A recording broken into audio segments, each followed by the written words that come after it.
ماذا يعني أن نسمع أن فيلما ما فاز بأسد فينيس أو دب البرلينالا؟ يا ترى ما هي تلك الأقواس والجمل الموجودة على بوسترات أفلامنا المفضلة؟ لماذا هناك ما يسمى بفيلم مهرجانات وفيلم تجاري؟ كل هذا وأكثر ما أعرفه الحقيقة. الصراحة ما أعرف، لكني قررت أقرأ وأبحث وأشاركك النتائج، فشد البدلة وجيب الريد كاربت كاس today it's film festivals.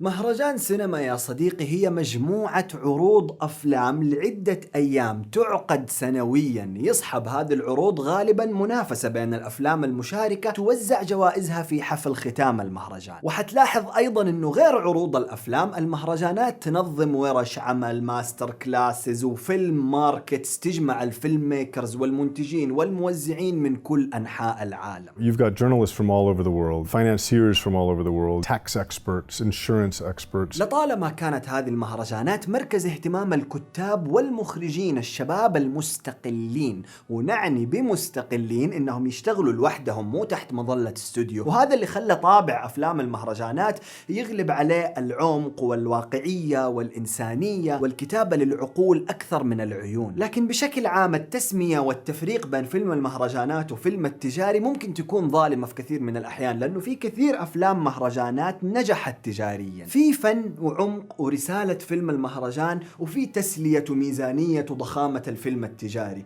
وفي فن وعمق ورسالة بتسلية وميزانية وحنكة يطلع لك باراسايت ما يبغالها. Is it okay with you? كمشاهد المهرجانات تعطيك اكسس لافلام السنة قبل صدورها وفكرة عن ما يستحق منها. كصانع افلام المهرجانات هي فرصتك لعرض افلامك للناس والفوز بجوائز والاتصال مع صناع ومخرجين اخرين والتعلم والتطور. على فكرة احنا هنا ما بنتكلم على التجمعات اللي تقتصر على حفلات توزيع الجوائز الخاصة زي الاوسكارز ولا البافتز ولا الجولدن جلوبز. كل هذه مؤسسات تكرم الانجازات السينمائية في حفلات خاصة وما تعرض الأفلام. عشان تكون الصورة أوضح، عشان يترشح فيلمك لأوسكار لازم على الأقل يكون انعرض في مهرجان واحد من المهرجانات المعتمدة لدى الأكاديمية. خلونا الآن على عجل نستعرض أشهر المهرجانات السينمائية حول العالم قبل ما نتكلم عن أهم 10، والأقربون أولى بالمعروف. سجل أنا عربي. إحنا كعرب عزيزي عندنا أول شيء أول مهرجان عالمي في العالم العربي مهرجان القاهرة السينمائي،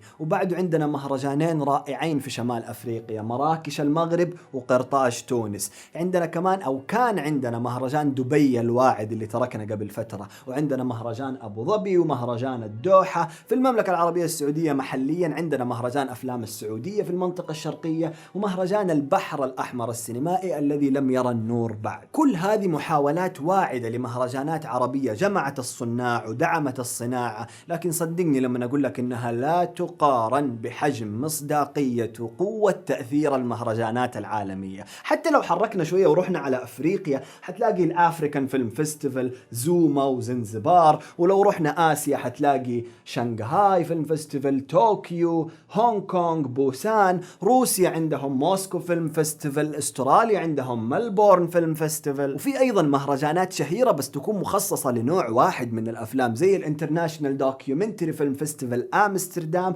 ومهرجان شيفيلد البريطاني. هذه كلها مهرجانات بس للأفلام الوثائقية. وعندك أيضا بالم سبرينغز وكليرمونت في فرنسا، هذه مهرجانين بس للأفلام القصيرة. كل هذه مهرجانات حول العالم ما بين حكومية ومستقلة دعمت الصناعة وصدرت ثقافة البلد اللي خرجت منه. بس المهرجانات اللي تعرض أفلام أوسكارية وتستقطب أهم أسماء الصناعة موجودة يا صديقي في أوروبا وأمريكا فقط. رتبنا لك أهم 10 منهم بناء على عمر المهرجان، شهرته، وقوة الأفلام الفائزة بأكبر جوائزه. فلتس جو. Telluride. It's opening night of the 35th annual Telluride Film Festival. تيليورايد فيلم فيستيفال بدأ من كولورادو الولايات، مهرجان عريق قدم برامج تعليمية كثير على مدى السنين ويدار من قبل الناشونال فيلم بريزيرف، مؤسسة غير ربحية مخصصة لحفظ تراث السينما العالمية. حتلاقي تحت مظلته مكتبة أفلام ومتحف رائع. تيليورايد ساعد كثير مخرجين رهيبين في الوصول للعالم زي ديفيد لينش ورودريغيز ومايكل مور.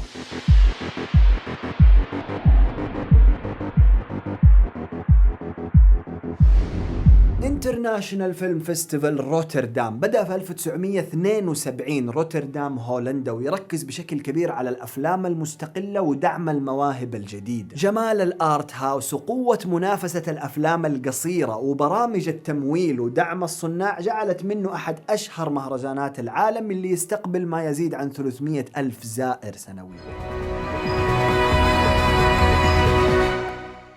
The BFI London Film Festival. أكبر مهرجانات بريطانيا البريتش فيلم انستيتيوت أو زي ما يسموه لندن فيلم فيستيفال بدأ في 1957 بعرض 20 فيلم فقط، والآن يعرض ما يزيد عن 300 فيلم من 50 دولة مختلفة. في فترة من الزمن كانوا يسموه مهرجان المهرجانات لأنه الأفلام اللي تنعرض فيه كانت دائما تؤخذ من المهرجانات الضخمة الشهيرة اللي في أوروبا، إلى أن بدأ يكبر ويحصل على عروضه الأولى ويثبت نفسه كمهرجان عالمي مستقل في المنطقة. We're in Austin, Texas, South by Southwest. This is definitely a place to explore the opportunities and the possibilities of what's next for us. ووصلنا لساوث باي ساوث ويست اللي بدأ في 1987 ويقام سنويا في أوستن تكساس في الولايات. ليس فقط مهرجان سينمائي بل هو أيضا مهرجان موسيقي ومهرجان ميديا وألعاب تفاعلية، كرنفال كبير. تنوع برامجه وتركيز مهرجانه السينمائي على دعم المواهب الصاعدة جعل منه أحد أهم مهرجانات الولايات.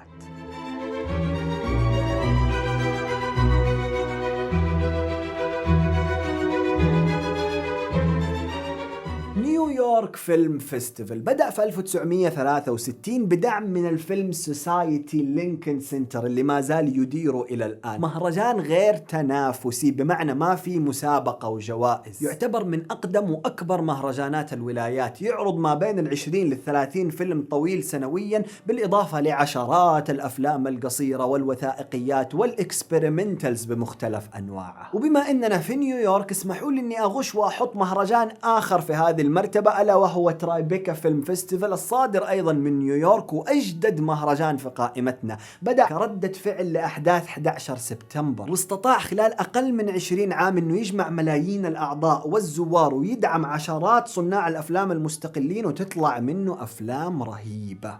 Thank you, Toronto Film Festival. It is a wonderful, wonderful place to come as a filmmaker. خامسا تورونتو فيلم فيستيفال، رغم أنه يعتبر في أقصى الغرب وجديد نسبيا مقارنة بمهرجانات أوروبا العتيقة، إلى أنه كمية الجهد والعمل اللي قاعد تنبذل فيه كل سنة جعلته اليوم بنفس الرمق والبرستيج والمرمقة حقت مهرجانات أوروبا العتيقة. جائزة البيبل تشويس أوورد اللي صوتوا فيها الناس فهذا المهرجان أصبحت مؤشر يعني مصدق إلى حد كبير للفائزين في الأوسكار في نفس السنة.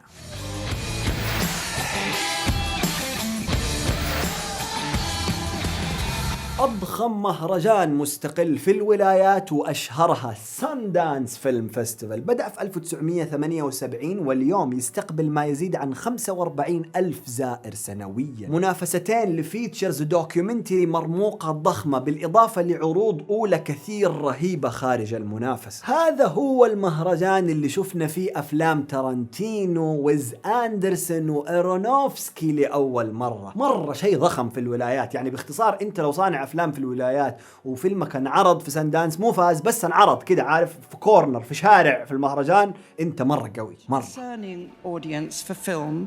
The audience here in Berlin honestly makes it that much more special for me. وصلنا لأول الثلاثة الكبار البرلينالة من ألمانيا يا حبيبي. برلين فيلم فيستيفال بدأ في 1951 ويعد اليوم أضخم مهرجان سينمائي في العالم بما يزيد عن 300 ألف زائر سنويا. 20 فيلم طويل يتنافسوا على الدب الذهبي في البرلينالة كل سنة بالإضافة لعروض أخرى من مختلف الأنواع والجانرز. اليوروبيان فيلم ماركت المصاحب للمهرجان من أكبر أكبر أسواق السينما اللي يجتمعوا فيها المنتجين والموزعين وممثلي الصالات في العالم. وعلى فكرة هذا المهرجان هو الوحيد في القائمة اللي قدر لي في 2018 إني أقدر أزوره، وصدقني لما أقول لك إني قاعد أبكي من يومها.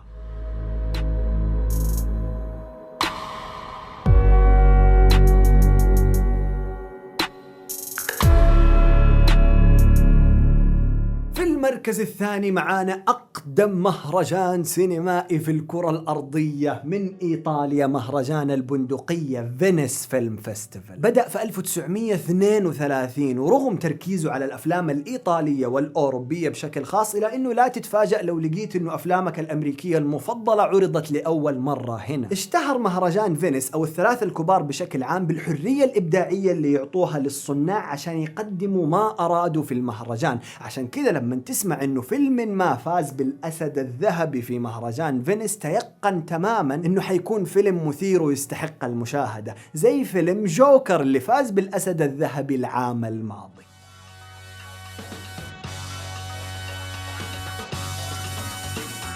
It's curtained down at the 71st Cannes Film Festival. وأخيراً وصلنا لكان فيلم فيستيفال، أرمق مهرجان سينمائي في العالم من فرنسا. ولما أقول لك أرمق أقصد إنه السجادة الحمراء اللي في كان وقف عليها أعظم وأضخم المخرجين والممثلين اللي عرفتهم في الحياة، خصوصاً وإنه هذا هو المهرجان الوحيد في القائمة اللي الحضور له بالدعوات فقط، يعني للأسف ما تقدر تاخذ شنطتك والعيال وتروح. من 1946 ومهرجان كان يقدم عروض أولى لأفضل وأروع أفلام البشرية اللي تتنافس على سعفة كان الذهبية، البالما دور يا حبيبي، اللي فاز فيها باراسايت العام الماضي.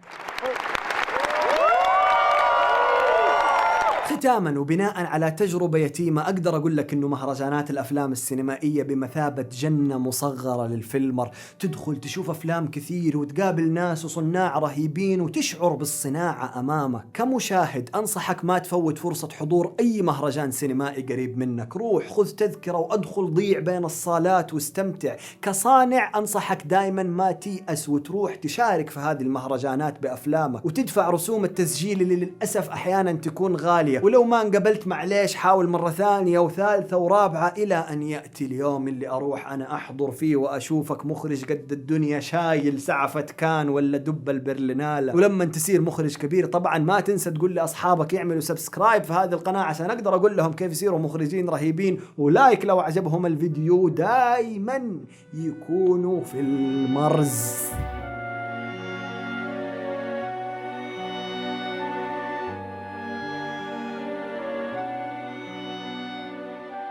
ما هي تلك الأقواس والجمل الموجودة على أفلام بوستر؟